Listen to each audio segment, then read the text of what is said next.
Mechanical engineering के third semester का जो है ये सिलेबस कॉपी आप लोग देख रहे हो। ये डिज़ाइन किया है Maharashtra state board of technical education यानी कि MSBTE ने। आपकी जो टीचिंग स्कीम है वो आई स्कीम है, यहाँ पे दिख रहा है इसको आपको स्कीम आई स्कीम। इस तरीके से आपसे पहले जी स्कीम थी, उससे पहले ई स्कीम थी, उससे पहले सी स्कीम थी। तो ऐसे जो है स्कीम्स जो है हर 5 साल में चेंज होते रहते हैं। ठीक है, तो right now we are dealing with the I scheme. Then ये जो है आपका यहाँ पे अगर आप देखोगे तो आपके प्रोग्राम का जो नाम है वो है डिप्लोमा इन मैकेनिकल इंजीनियरिंग। क्या है? Diploma in mechanical engineering. आवाज़ आ रही है ना मेरी? Yes sir. Yes sir. Okay, yes sir. Diploma in mechanical engineering जो है यहाँ पर आपका प्रोग्राम है। अभी प्रोग्राम मतलब क्या हो गया आपका, ये पूरा का पूरा ओवरऑल कोर्स के बारे में हो गया। देन आप आते हैं प्रोग्राम कोड के बारे में। अब हमारा जो प्रोग्राम कोड है मतलब मैकेनिकल इंजीनियरिंग को MSBT के टर्मिनोलॉजी में हम लोग बोलते हैं ME। ठीक है, ME मतलब मैकेनिकल इंजीनियरिंग। देन यहाँ पे ये इस सेमेस्टर का जो ड्यूरेशन है आपका वो प्रोग्राम का जो ड्यूरेशन मतलब पूरे डिप्लोमा कोर्स का जो ड्यूरेशन है आपका वो कितना है? 6 सेमेस्टर का ड्यूरेशन। टोटल आपको फर्स्ट ईयर से अगर आप थर्ड ईयर तक का देखते हैं तो फर्स्ट ईयर में 2 सेमेस्टर हो गए, सेकेंड ईयर में 2 सेमेस्टर्स हो गए, थर्ड ईयर में 2 सेमेस्टर्स हो गए, ऐसे टोटल आपके 6 सेमेस्टर हो जाएंगे। पर्टिकुलरली अगर हम इस पर्टिकुलर पेज की बात करते हैं तो इस सेमेस्टर ये जो सेमेस्टर है आपका वो थर्ड सेमेस्टर के बारे में हम लोग देख रहे हैं। ठीक है, देन यहाँ पे ये कब से इफ़ेक्टिव हुआ है? ये 2017-18 से इफ़ेक्टिव हुई है आई स्कीम। और ये जो सेमेस्टर है आपका थर्ड सेमेस्टर जो है वो 16 वीक्स का है। ओके, अब इसके अंदर आपको टोटल कितने सब्जेक्ट्स रहेंगे? अब यहाँ पे सब्जेक्ट के बजाय हम लोग जो टर्म इस्तेमाल करने वाले हैं वो है कोर्स। हम लोग क्या बोल रहे हैं यहाँ पे? सब्जेक्ट को कोर्स बोल रहे हैं। और आपका जो डिप्लोमा है, डिप्लोमा का जो पूरा क्या बोलेंगे एक्टिविटी है, जो क्या बोलेंगे इसको, जो सर्टिफिकेशन प्रोग्राम है उसको हम लोग क्या बोल रहे हैं? प्रोग्राम बोल रहे हैं। और सब्जेक्ट को क्या बोल रहे हैं हमने यहाँ पे? कोर्स बोल रहे हैं। अब total you are going to deal with the 6 different subjects. 6 अलग अलग सब्जेक्ट्स हैं यहाँ पर। पहला सब्जेक्ट है स्ट्रेंथ ऑफ मटेरियल, दूसरा सब्जेक्ट है basic electrical and electronics engineering, third subject is thermal engineering, fourth subject is mechanical working drawing, fifth subject is engineering metrology and sixth subject is mechanical engineering materials. तो इस तरीके से आपको 6 अलग अलग subjects यहाँ पे इस सेमेस्टर में पढ़ने हैं। ओके, अब हर एक सब्जेक्ट का एब्रीविएशन भी दिया हुआ है। सॉम स्ट्रेंथ ऑफ मटेरियल के लिए SOM SOM, basic electrical and electronics engineering के लिए BEE, उसी तरीके से थर्मल के लिए 10, मैकेनिकल वर्किंग ड्राइंग के लिए MWM, इंजीनियरिंग मेट्रोलॉजी के लिए EME और मैकेनिकल इंजीनियरिंग मटेरियल के लिए MEM। तो यही एब्रीविएशन हम जो है अभी इस्तेमाल करेंगे, क्योंकि ये इतना लंबा सब्जेक्ट का नाम बोलना थोड़ा सा डिफ़िकल्ट होता है। तो इसको सिंप्लीफाई करने के लिए हम लोग क्या करते हैं? एब्रीविएशन का इस्तेमाल करते हैं। और उसी के साथ साथ जो है यहाँ पे MSBT ने उनके कन्वीनियंस के लिए हर एक सब्जेक्ट को एक सब्जेक्ट कोड दे रखा है या फिर कोर्स कोड दे रखा है। हम लोग यहाँ पे सब्जेक्ट को क्या बोल रहे हैं? कोर्स बोल रहे हैं ना। तो ये कोर्स का नाम हो गया, टाइटल हो गया, उसका एब्रीविएशन होगा और ये उनके सारे कोड्स हो गए। अब आपको एक सिंपल सा एग्जांपल देके मैं बताता हूँ। कर्सर नज़र आ रहा है ना मेरा? आप लोगों को कर्सर नज़र आ रहा है? Yes sir. Yes sir. Okay, अभी आपको मैं एग्जांपल देता हूँ फर्स्ट सब्जेक्ट का, स्ट्रेंथ ऑफ मटेरियल सॉम का। ठीक है, इसका एब्रीविएशन SOM हो गया, सॉम, कोर्स कोड हो गया 22306। अभी यहाँ पे देखते हैं इसकी टीचिंग स्कीम किस तरीके से MSBT ने जो डिज़ाइन किया है उसकी टीचिंग स्कीम किस तरीके से। अब तो ये आपको जो नज़र आ रहा है LTP, L stands for lectures, T stands for tutorial and P stands for practical. तो कितने आवर्स का जो है वो वीकली उसका लोड होना चाहिए या वीकली जो एक्टिविटी जो है कितना कितना होना चाहिए पर्टिकुलर सब्जेक्ट के लिए। तो सॉम की बात कर रहे हैं हम लोग, तो वीकली बेसिस के ऊपर 3 लेक्चर्स होने चाहिए इसके, 3 आवर्स के लेक्चर्स होने चाहिए। मतलब पूरे वीक में मंडे टू फ्राइडे अगर हम बात करते हैं तो 3 लेक्चर्स एटलीस्ट इसके होने चाहिए। 2 आवर्स का जो है ट्यूटोरियल होना चाहिए उसमें। ठीक है, और 2 आवर्स का प्रैक्टिकल होना चाहिए। इस तरीके से टोटल 7 आवर्स का जो है इसके अंदर एक्टिविटी होनी चाहिए और इसके क्रेडिट पॉइंट्स भी जो रहेंगे वो टोटल 7 रहेंगे, ठीक है। देन इसका जो एग्ज़ाम रहता है आमतौर पे अभी जो मैं बताने वाला हूँ वो ट्रेडिशनल वे में जो एग्ज़ाम होता था, मतलब कोरोना काल से पहले जो एग्ज़ाम हुआ करते थे थियरी एग्ज़ाम्स, उनके बारे में मैं आपको बता रहा हूँ। इसका जो एग्ज़ाम होगा वो 3 आवर्स का होगा, ठीक है। थियरी एग्ज़ाम आपको एग्जामिनेशन हॉल में बैठ कर एग्ज़ाम देना होता है 3 आवर्स के लिए, जिसमें आपको 70 मार्क्स का क्वेश्चन पेपर दिया जाएगा। 70 मार्क्स में से आपको 28 मार्क्स स्कोर करने होंगे, ठीक है। एनी हाउ 28 मार्क्स आपको स्कोर करने ही होंगे 70 मार्क्स में से। अगर 28 से कम अगर आप स्कोर करोगे तो आप फेल हो जाओगे। ये थियरी के बारे में हो गया एग्जामिनेशन, किस तरीके से एग्जामिनेशन स्कीम थियरी की। उसमें एंड सेमेस्टर एग्जाम का मैंने आपको बताया सबसे पहले। एंड सेमेस्टर एग्जाम मतलब आपके फाइनल जो एग्जाम होते हैं, जो हॉल टिकट आता है और आप लोग जो है एग्जाम के लिए प्रिपरेशन करते हो, तो वो वाला एग्जाम हो गया ये। 70 मार्क्स का एग्जाम रहेगा, एग्जामिनेशन हॉल के अंदर देना पड़ेगा आपको, 3 घंटे का टाइम मिलेगा उसके लिए। और उस 70 मार्क्स में से 28 मार्क्स आपको एनी हाउ स्कोर करने हैं। अगर आप जो है 27, 25 या फिर 24 मार्क्स स्कोर करते हो then you will be considered as fail in that particular subject. अभी हम सॉम के बारे में देख रहे हैं, तो सॉम में मान लीजिए XYZ स्टूडेंट ने क्या किया है, 25 मार्क्स लिए हैं 70 out of 70 marks, then he will be considered as fail in the subject of SOM और सॉम। देन आते हैं हम थ्योरी के प्रोग्रेसिव असेसमेंट के बारे में। थ्योरी का जो प्रोग्रेसिव असेसमेंट है वो 30 मार्क्स का रहेगा। 30 मार्क्स का ब्रेकअप इस तरीके से है कि ये 20+10 20 मार्क्स जो रहेंगे आपके वो आएंगे एवरेज से, मिड टर्म टेस्ट और एंड टर्म टेस्ट के एवरेज से। मिड टर्म टेस्ट भी आपका 20 मार्क का होगा, एंड टर्म टेस्ट भी आपका 20 मार्क का होगा। दोनों को ऐड करेंगे, डिवाइडेड बाय 2 करेंगे तो आपका एवरेज निकल गया। वो एवरेज जो रहेगा वो आउट ऑफ 20 रहेगा, तो उसमें से जो भी आपने मार्क्स लिए हैं वो यहाँ पर आ गए। देन उसी के साथ साथ 10 मार्क्स कहाँ से आएंगे? 10 मार्क्स आएंगे आपके माइक्रो प्रोजेक्ट की एक्टिविटी से। तो जो लोग फर्स्ट ईयर से आए हैं उन लोगों को पता है कि माइक्रो प्रोजेक्ट की एक्टिविटी क्या होती है। आपको रिपोर्ट तैयार करनी होती है, ठीक है, आपको कुछ एक मॉडल वगैरह बनाना होता है। तो जो भी आपके सब्जेक्ट टीचर बताएंगे माइक्रो प्रोजेक्ट के रिगार्डिंग, उस हिसाब से आपको एक्टिविटी यहाँ पे परफॉर्म करनी होगी। तो 30 मार्क्स यहाँ से आपको इस तरीके से 20+10 का कॉम्बिनेशन से मिल जाएंगे। इसमें कोई मिनिमम लिमिट नहीं है। अगर आप 30 में से 0 भी लेते हैं तो कोई आपको पूछने वाला नहीं है, आप फेल नहीं होगे। आप जितने ज़्यादा मार्क्स स्कोर करोगे उतना आपका परसेंटेज इंक्रीज होगा। अगर मान लीजिए XYZ पर्सन ने इस 30 में से 0 मार्क्स भी लिए हैं और यहाँ पे 70 में से 28 मार्क्स ले लिए हैं, तो उसको कोई दिक्कत नहीं, वो पास होके निकल गया आगे। बट उसका जो ओवरऑल परसेंटेज रहेगा वो थोड़ा सा कम रहेगा। दूसरा एग्जाम्पल देता हूँ मैं आपको। किसी ने जो है यहाँ पे 28 मार्क्स लिए हैं 70 में से और ये 30 में से 30 ले लिए है, तो उसको क्या बेनिफिट मिलेगा? उसका जो परसेंटेज रहेगा ना, ओवरऑल जो परसेंटेज निकलेगा ना उसका, वो परसेंटेज हाई जाएगा। तो ऐसे जितने लोग हैं यहाँ पे जो अपने परसेंटेज को इंक्रीज़ करना चाहते हैं, बढ़ाना चाहते हैं, रैंक करना चाहते हैं आपकी क्लास के अंदर, फर्स्ट रैंक सेकंड रैंक अगर करना चाहते हो आप लोग, तो ये मार्क्स बहुत इंपॉर्टेंट है आपके लिए। ये 30 मार्क्स जो है ना बहुत आसानी से आपको मिल जाते हैं। ध्यान से देना है टेस्ट देने के लिए। मिड टर्म टेस्ट और एंड टर्म टेस्ट क्या होता है? मिड टर्म टेस्ट जो है, जैसा कि मिड मतलब क्या है, आपका जब सेमेस्टर है जब मिड में पहुंच जाता है तो उस टाइम पे एक एग्ज़ाम लिया जाता है, एक टेस्ट लिया जाता है, वो 20 मार्क्स का ही रहता है आपका। उसके लिए हर सब्जेक्ट टीचर आपको जो है क्वेश्चन बैंक प्रोवाइड करते हैं। बस आपको वही क्वेश्चंस पढ़ने हैं और ध्यान से आपको एग्ज़ाम देना है। तो आप अगर थोड़ा सा सीरियसली उसको लोगे तो 20 में से 20 मार्क्स वहाँ पे स्कोर कर सकते हो आसानी से। तो 20 मार्क्स वहाँ से आपको मिल जाएंगे आसानी से। उसी तरीके से एंड टर्म टेस्ट होता है जो at the end of your semester, that will be conducted at the end of your semester, इसीलिए उसको end semester exam, end term test हम लोग बोल रहे हैं उसको, एंड टर्म टेस्ट, ठीक है। तो वो 20 मार्क का होगा, वो भी उसके लिए भी क्वेश्चन बैंक आपको जो है प्रोवाइड किए जाएंगे।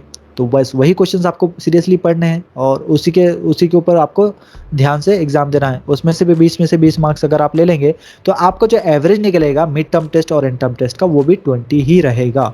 अगर किसी ने मिड टर्म में भी जो है 20 मार्क्स लिए हैं, एंड टर्म में भी 20 मार्क्स लिए हैं, तो उसका एवरेज भी कितना निकलेगा? 20 ही निकलेगा। कैसे निकलेगा? मिड टर्म टेस्ट के 20 marks plus end term test के 20 मार्क्स, तो 20 + 20 हो गए 40 मार्क्स, डिवाइडेड बाय 2 करो इसको, इज इक्वल्स टू 20। तो इस तरीके से आपका जो एग्रीगेट जो निकलेगा वो 20 निकलेगा। अब रही बात बचे हुए 10 मार्क्स की माइक्रो प्रोजेक्ट की एक्टिविटी, तो माइक्रो प्रोजेक्ट के टाइटल जो है आपको हर सब्जेक्ट टीचर अपना अपना जो है अलॉट करेंगे, एलोकेट करेंगे। उसके ऊपर आपको बताएंगे आपको क्या करना है। कुछ एक माइक्रो प्रोजेक्ट स्टडी बेस्ड रहेंगे, सिर्फ आपको रिपोर्ट तैयार करनी होगी। उसकी रिपोर्ट का जो फॉर्मेट है फर्स्ट ईयर वाले लोगों के पास अवेलेबल रहेगा। तो आप लोगों ने क्या करना है, जो लोग डायरेक्ट सेकेंड ईयर से आ रहे हैं ना, उन लोगों को ये सारी चीज़ें पता नहीं है, ठीक है। आपको कॉपरेट करना है उन लोगों के साथ। करेंगे सब लोग जो फर्स्ट ईयर वाले लोग हैं डायरेक्ट सेकेंड ईयर वालों के साथ कॉपरेट करेंगे? Yes sir. हाँ, करना चाहिए, ये आपकी सोशल रिस्पॉन्सिबिलिटी है, ठीक है। तो मैंने बताया आपकी सोशल रिस्पॉन्सिबिलिटी या फिर सोशल हेल्प करने का बेनिफिट क्या होता है। इन केस जहाँ पे आपको कोई हेल्प की ज़रूरत होगी तो सोसाइटी आपकी हेल्प करेगी। अगर आप पहले सोसाइटी की हेल्प कर चुके हो तभी आपको सोसाइटी हेल्प करेगी ना। आपको मान लीजिए यहाँ पे दो आपके दोस्त हैं, ABC और XYZ। ABC ने पहले XYZ की हेल्प कर रखी है, तो जब ABC को हेल्प की ज़रूरत पड़ेगी तो ऑब्वियसली XYZ उसकी हेल्प करेगा या नहीं करेगा। तो उसी तरीके से आपको जो डायरेक्ट सेकेंडर में आपके जो फ्रेंड आने वाले हैं, नए लोग आने वाले हैं, उनको टेक्निकल सब्जेक्ट्स के बारे में कुछ भी पता नहीं है। वो लोग एकदम नए लोग रहेंगे, उनके लिए बिल्कुल नई चीज़ें रहेगी ये। आप लोग तो फैमिलियर हो चुके हो, फर्स्ट ईयर में आप लोगों ने सारी चीज़ें कर ली है, माइक्रो प्रोजेक्ट कर लिया है, प्रैक्टिकल अटेंड कर लिए हैं, लेक्चर अटेंड कर लिए हैं, किस तरह के एग्जाम होते हैं आपको अभी आइडिया आ चुका है सारी चीज़ों का। लेकिन जो डायरेक्ट सेकेंडर वाले लोग हैं उन लोगों को इसका कोई आइडिया नहीं है। तो इस मर्तबा जो माइक्रो प्रोजेक्ट का आपका ग्रुप बनेगा ना, तो उस ग्रुप में हर ग्रुप में एक एक डायरेक्ट सेकेंडर वाला कैंडिडेट रहेगा। मतलब मान लीजिए कि 4 मेंबर का ग्रुप है आपका माइक्रो प्रोजेक्ट का, उसमें से 3 मेंबर जो रहेंगे आपके फर्स्ट ईयर से आने वाले रहेंगे और चौथा जो मेंबर रहेगा वो डायरेक्ट सेकेंडर वाला मेंबर रहेगा।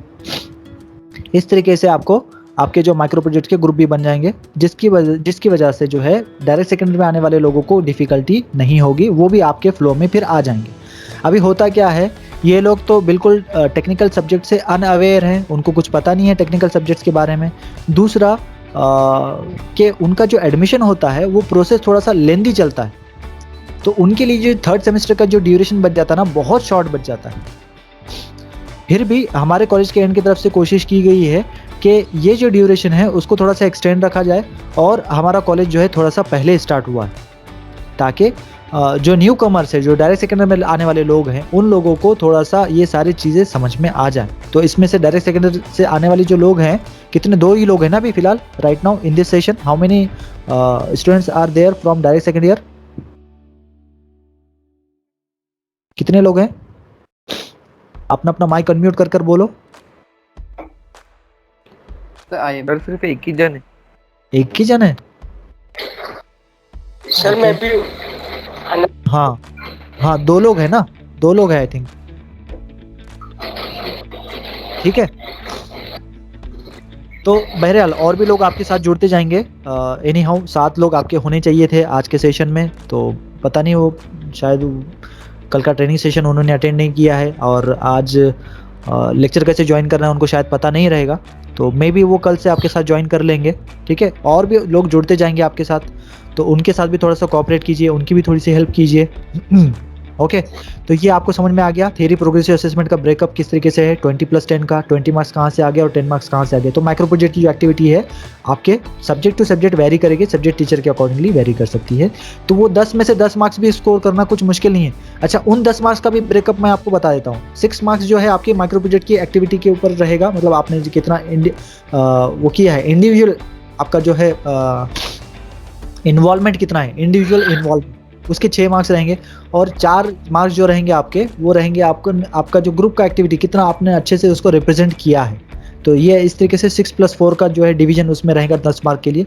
तो ये सारा 6 + 10 हो गया, 6 + 4 हो गया 10 मार्क्स, और 10 + 20 हो गया 30 मार्क्स। इस तरीके से आपके थ्योरी के प्रोग्रेसिव असेसमेंट के 30 मार्क्स का ब्रेकअप रहेगा। ये समझ में आ गया सब लोगों को? थोड़ा सा डिटेल में मैंने आपको बता दिया यहाँ पर। आ गया सारे लोगों की समझ में आ गया? अपना माइक प्लीज म्यूट कर दीजिए। Yes sir. हाँ ओके, चलो बच्चों, तो आगे हम लोग बढ़ते हैं अभी। तो यहाँ पे टोटल के कॉलम पे अगर हम आएंगे तो टोटल देखिए ये हो गया 70 मार्क्स यहाँ पे थ्योरी के एंड सेमेस्टर एग्जाम से, और 30 मार्क्स हो गया थ्योरी के प्रोग्रेसिव असेसमेंट से। तो 70 + 30 हो गया आपका 100 मार्क्स। इन 100 मार्क्स में से आपको क्या करना है, 40 मार्क्स लेने हैं। तो ये 40 मार्क्स जो है आप पूरे के पूरे थ्योरी से भी ले सकते हो, 70 में से 40 भी अगर आप लोग लोगे तो पास हो जाओगे, ठीक है। 70 में से 28 इधर लेते हो, 12 इधर लेते हो, तो भी आप पास हो जाओगे। तो इस तरीके से जो है आप मिनिमम मार्क्स मैंने आपको बता दिए हैं।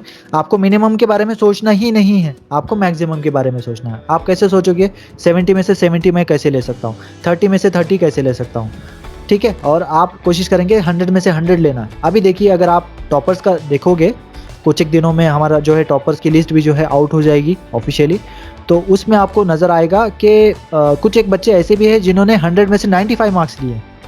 आउट ऑफ दिस 100 मार्क्स, ये जो टोटल 100 दिख रहा है ना, इसमें से 95, 96, 97 मार्क्स लेने वाले भी बच्चे हैं। तो आपको उनके साथ compete करना है, आपको उनके लेवल पे पहुंचना है, आपको उस बारे में सोचना है। आपको ये 40 के बारे में नहीं सोचना है, 40 मार्क्स के बारे में आप बिल्कुल नहीं सोचोगे। आप किसके बारे में सोचोगे, 95 मार्क्स। इस 100 में से मैं 95 मार्क्स कैसे ले सकता हूँ, इन 100 में से 97 मार्क्स मैं कैसे ले सकता हूँ, इन 100 में से मैं 90 मार्क्स कैसे ले सकता हूँ, इसके बारे में आप सोचोगे। ओके, तो ये हो गया आपका थ्योरी के बारे में पूरा का पूरा। अब प्रैक्टिकल के बारे में आते हैं हम लोग। तो प्रैक्टिकल का सबसे पहले हम देखते हैं एंड सेमेस्टर एग्जाम किस तरीके से होता है। अब यहाँ पे अगर आप देख पा रहे हो तो यहाँ पे एक स्पेशल कैरेक्टर है @ वाला जो है यहाँ पर है, और नीचे हैश वाला है। @ वाला जो होता है वो रिप्रेजेंट कर रहा है आपका, यहाँ पे अगर आप कर्सर देख पा रहे होगे तो इंटरनल असेसमेंट होगा। इसका प्रैक्टिकल जो एग्जामिनेशन होगा वो इंटरनल असेसमेंट के तौर पर लिया जाएगा। मान लीजिए सॉम का जो सब्जेक्ट है आपका, कोई एक सर पढ़ा रहे हैं, ABC नाम के सर पढ़ा रहे हैं, तो वो ABC नाम के सर क्या करेंगे, आपका वही एग्ज़ाम ले लेंगे। आपका प्रैक्टिकल का एग्ज़ाम जो रहेंगे वो वही ले लेंगे इंटरनल लेवल पे, इंस्टीट्यूट लेवल पे ये इसको हैंडल हो कर लेंगे हम लोग। ओके, तो ये @ वाले का इस तरीके से होगा। 25 मार्क का वो एग्ज़ाम होगा जिसमें से आपको मिनिमम 10 मार्क्स लेने होंगे। किस तरीके का होगा ये एग्ज़ाम, ये एग्ज़ाम दो तरीके का हो सकता है। एक तो आपको कोई एक एक्सपेरिमेंट नंबर दे देंगे। मान लीजिए आपका जो सॉम है उसके अंदर टोटल नंबर ऑफ एक्सपेरिमेंट 15 है, 15 experiments are there in your subject of SOM. So among those 15 experiments you have to write down any one experiment which has been mentioned by your subject teacher। आपको subject teacher ने मान लीजिए बोला क्या, जो candidate है कोई roll number 1 है, मान लीजिए रोल नंबर 1 को बोला है कि आप एक्सपेरिमेंट नंबर 4 लिखो, तो वो कैंडिडेट क्या करेगा, एक्सपेरिमेंट नंबर 4 लिखेगा। और मान लीजिए रोल नंबर 2 को बोला है सब्जेक्ट टीचर ने आप एक्सपेरिमेंट नंबर 10 लिखो, तो वो एक्सपेरिमेंट नंबर 10 लिखेगा। उसमें फिर कैसे लिखा है, एक्यूरेट है नहीं है, उसके हिसाब से मार्क दिए जाएंगे। उसमें से 10 मार्क्स आपको लेने मिनिमम है ही, 10 मार्क आपको किसी भी हाल में लेने होंगे, तभी आप पास होंगे, वरना पास नहीं होंगे। दूसरी प्रोबेबिलिटी ये है कि आपको जो है थ्योरी के अंदर जो क्वेश्चंस हैं, थ्योरी का जो सिलेबस है आपका, उसी के ऊपर MQC बेस्ड जो है ऑनलाइन दे दिया जाएगा। अगर कोरोना का जो ये प्रकोप है कम नहीं होता है, इसी तरीके से जो है चलता रहता है आगे भी, तो आपको क्या करेंगे हम लोग, instead of giving the experiments, आपको क्या करेंगे हम लोग थ्योरी बेस्ड जो है MQCs दे देंगे वहाँ पर, ऑब्जेक्टिव टाइप क्वेश्चन दे देंगे वहाँ पर, ताकि आपके जो फाइनल एग्जाम है, ऑनलाइन जो एग्जाम होने वाला है, उसमें भी हेल्प हो जाए आपको, उसके लिए भी थोड़ी सी प्रैक्टिस हो जाए आपको। तो यहाँ पे उसके हिसाब से जो है आपको प्रैक्टिकल का एंड सेमेस्टर एग्जाम हो सकता है। दो प्रोबेबिलिटीज है, आपको एक्सपेरिमेंट भी दिए जा सकते हैं लिखने के लिए, या फिर थ्योरी का जो सिलेबस आपको क्लास में पढ़ाया जा चुका है उसके ऊपर जो है आपको क्वेश्चन दिए जा सकते हैं MQC बेस्ड। 4 क्वेश्चंस रहेंगे, उसमें से कोई एक आपको ऑप्शन सेलेक्ट करना रहेगा। ऐसे आपको टोटल 25 क्वेश्चंस रहेंगे, हर क्वेश्चन के लिए 1 मार्क का वेटेज रहेगा, और उसमें से आपको मिनिमम 10 मार्क्स जो है इसके स्कोर करने होंगे। ये आ गया समझ में सब लोगों को? Yes sir. Yes sir. Okay. अब ये @ वाला तो हो गया आपको इंटरनल इंस्टीट्यूट लेवल पे इसका एग्जाम हो गया। अब ये नीचे 2 सब्जेक्ट्स दिए हुए हैं, उसके ऊपर थोड़ा सा मार्क अलग है, हैश मार्क है वहाँ पर, है ना, हैश का सिंबल है। यस, अब ये हैश का सिंबल क्या रिप्रेजेंट करता है? हैश का सिंबल मतलब यहाँ पे अगर आप देखोगे आपके सिलेबस कॉपी में ही दिया हुआ है एक्सटर्नल असेसमेंट, है ना, लिखा हुआ है यहाँ पे, हैश का सिंबल दिया हुआ है यहाँ पर, और लिखा हुआ है एक्सटर्नल असेसमेंट। अब एक्सटर्नल असेसमेंट मतलब क्या? एक्सटर्नल असेसमेंट मतलब आपको जिसने पढ़ाया है वो एग्जाम नहीं लेगा। कौन एग्जाम लेगा? दूसरे कॉलेज से कोई सब्जेक्ट टीचर आएगा, ठीक है, दूसरे कॉलेज से टीचर आएगा, हमारे कॉलेज का सर नहीं रहेगा, वो दूसरे कॉलेज का सर रहेगा, और वो आकर यहाँ पे एग्जाम लेंगे, आपका प्रैक्टिकल एग्जाम लेंगे। वो आपका वो जो एग्जाम होता है, आपको एक्सपेरिमेंट भी करवा सकते हैं, या फिर जो है आपको वाइवा भी पूछ सकते हैं, या फिर दोनों का कॉम्बिनेशन भी हो सकता है, ठीक है। आपको एक्सपेरिमेंट भी लिखना रहेगा वहाँ पे, एक्सपेरिमेंट परफॉर्म करके बताना पड़ेगा, साथ ही साथ उसको जो है आपको कुछ क्वेश्चन भी पूछेंगे वो सब्जेक्ट रिलेटेड या एक्सपेरिमेंट रिगार्डिंग, तो उसको भी आपको आंसर करना रहेगा, वो भी 25 मार्क्स का रहेगा। उसमें से आपको मिनिमम 10 मार्क्स यहाँ पे स्कोर करने हैं। तो हमारे जो दोनों सब्जेक्ट्स हैं MEM और EME, इन दोनों सब्जेक्ट्स के अंदर जो है हमारा एक्सटर्नल एग्जामिनर दूसरे कॉलेज से आएंगे और वो एग्ज़ाम यहाँ पे कंडक्ट करेंगे। तो थोड़ा सा इसको सीरियसली लेना है आपको। बाकी जो आपके सब्जेक्ट्स हैं, चारों सब्जेक्ट्स, उनका इंटरनल लेवल पे या फिर इंस्टीट्यूट लेवल के ऊपर एग्जाम होने वाला है, ठीक है।